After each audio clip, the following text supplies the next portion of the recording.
Here I have iPhone 17 Pro, and let me show you the quickest way to add reminder on the following device. Let's begin.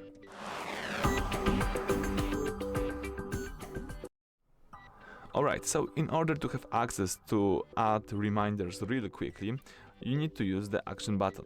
So let's program this action button. Let's tap settings. From the list of settings, choose action button here.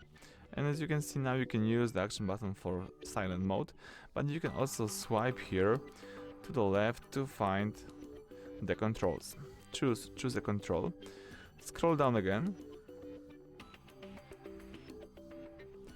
and tap new reminder. Alright, so now when you would like to add the reminder, you can just use this action button here, and as you can see, you can add the reminders and tap save. Use action button for like 2 seconds and add reminder. So it's really useful, really cool feature.